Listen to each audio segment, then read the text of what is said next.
الحمد للہ رب العالمین والصلاة والسلام علی رسول الکریم اما بعد فاعوذ باللہ من الشیطان الرجیم بسم اللہ الرحمن الرحیم۔ عزیزان گرامی قدر، السلام علیکم ورحمۃ اللہ وبرکاتہ۔ آئیے آج جزیہ کے بارے میں معلومات حاصل کرتے ہیں۔ یہ ایک ٹیکس ہے جو اسلامک ٹیکس ہے۔ اس بات کو اگر سمجھیں تو آسان ہے پھر کہ بھی اسلامک ٹیکس کیا ہے۔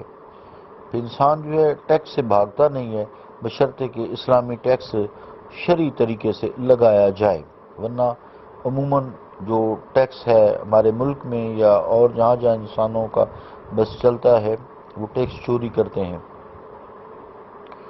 جزیہ یہ اسلام میں جائز ہے۔ یہ ایک ٹیکس ہے جو اسلامی مملکت کے غیر مسلم شہریوں سے وصول کیا جاتا ہے، جو اسلامی مملکت کی بالادستی کو قبول کرتے ہوئے ایک پرامن شہری کی طرح وہاں آباد ہونے کا معاہدہ کریں۔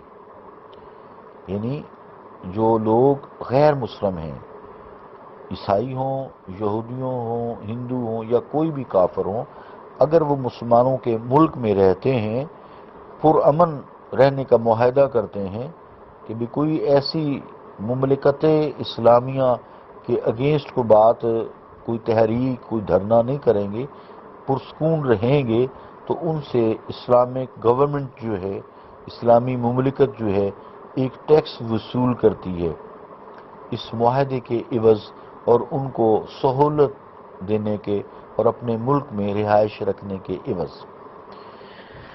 دشمنان اسلام نے جزیہ کی وجہ سے اسلامی نظام سیاست پر اعتراضات کی بوچھاڑ کی ہے۔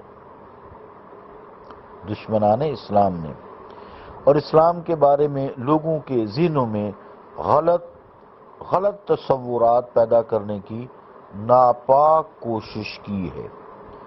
اس لیے یہ بات ضروری ہے کہ جزیہ کے بارے میں تفصیل سے آگاہی حاصل کی جائے تاکہ معترضین کے جہاں اعتراضات کا اطمینان بخش جواب دیا جا سکے، وہاں اسلام کے ایک اس بے عدل نظام کے بارے میں ساری غلط فہمیوں کا ازالہ بھی کیا جا سکے۔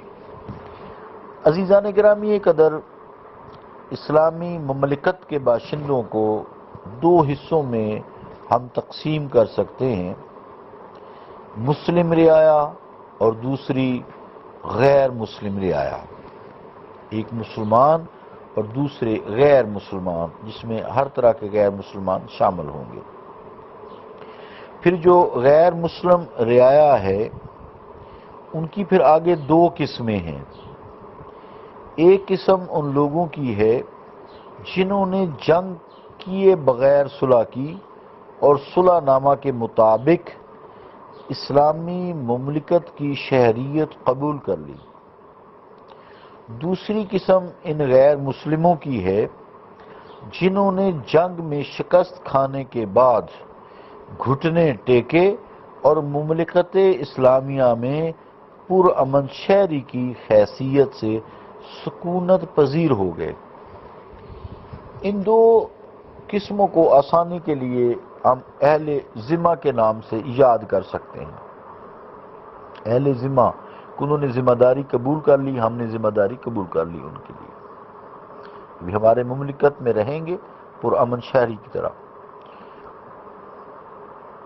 مملکت اسلامیہ میں سکونت پذیر ان تینوں طبقات کی جان، مال اور آبرو کی حفاظت کی ذمہ داری اسلامی حکومت پر عائد ہوتی ہے۔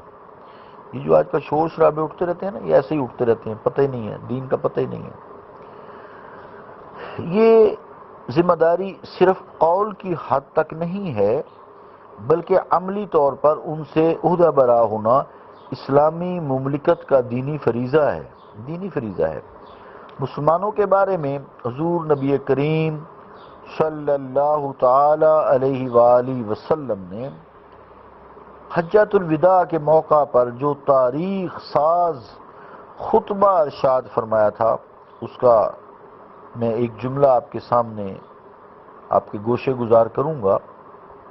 حضور علیہ الصلوۃ والسلام نے عرفات کے وسیع و عریض میدان میں اپنے صحابہ کرام رضوان اللہ تعالی اجمعین کے جمع غفیر کو خطاب کرتے ہوئے ارشاد فرمایا، یا ایھا الناس ان دماءکم واموالکم واعراضکم علیکم حرام الی ان تلقوا ربکم کحرمت یومکم ھذا وحرمت شہرکم ھذا فی بلدکم ھذا انکم ستلقون ربکم فیسألکم عن عملکم۔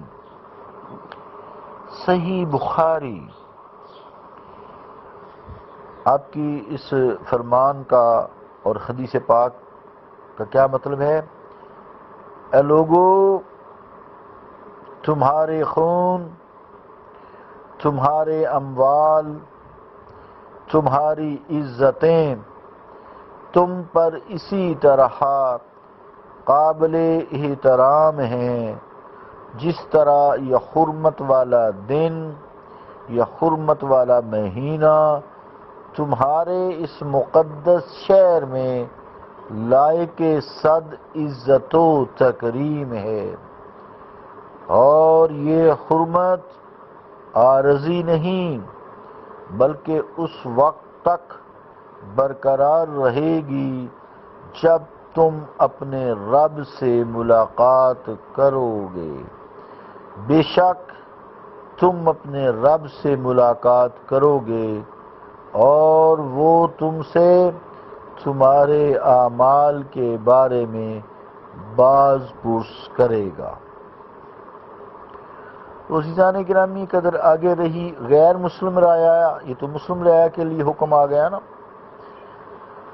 تو ان کے جان، مال اور آبرو کی حفاظت کے لیے اس ہادی برحق صلی اللہ تعالی علیہ وآلہ وسلم نے جو تاکیدی ارشاد فرمائے ہیں، ان کی فصاحت و بلاغت اور زور بیان سے پتھر دل بھی پسیج جاتے ہیں اور رعونت سے اکڑی ہوئی گردنیں بھی جھک جاتی ہیں۔ ان ان گنت فرامین میں سے ایک آپ بھی سماعت فرمائیں۔ ایک دفعہ نبی کریم صلی اللہ علیہ وآلہ وسلم نے اپنے ایک صحابی حضرت عبداللہ بن ارقم رضی اللہ تعالیٰ عنہ کو اہل ذمہ سے جزیہ وصول کرنے کے لیے متعین فرمایا۔ جب وہ بارگاہ رسالت سے رخصت لے کر روانہ ہوئے تو نبی کریم علیہ الصلوۃ والسلام نے انہیں اپنے پاس بلایا اور ارشاد فرمایا، فقال الا من ظلم معاہدا او کلفه فوق طاقته او انتقصه او اخذ منه شيئا بغیر طیب نفسه فانا حجیجه یوم القیامہ، یوم القیامہ۔ امام ابو یوسف یعقوب بن ابراہیم، کتاب الخراج، قاہرہ، المطبع الصافیہ، صفحہ 150۔ ترجمہ کیا آپ کے فرمان کا کہ اے عبداللہ، کان کھول کر میری بات سن لو، جس نے بھی کسی معاہد یعنی اہل ذمہ پر ظلم کیا، یعنی جو کافر ہیں، جس نے بھی کسی معاہدہ اہل ذمہ پر ظلم کیا یا اس کی طاقت سے زیادہ تکلیف دی یا اسے نقصان پہنچایا یا اس کی رضامندی کے بغیر اس سے کوئی چیز لی، تو قیامت کے روز میں اس کا گریبان پکڑوں گا۔ اللہ اکبر۔ اللہم صلی علی محمد وعلی آل محمد وبارک وسلم۔ ربنا آتنا فی الدنیا حسنۃ وفی الآخرۃ حسنۃ وقنا عذاب النار وادخلنا الجنۃ مع الابرار یا عزیز یا غفار یا رب العالمین۔ صلی اللہ تعالی علی رسول خیر خلقہ محمد وعلی آلہ وصحبہ اجمعین برحمتک یا ارحم الراحمین۔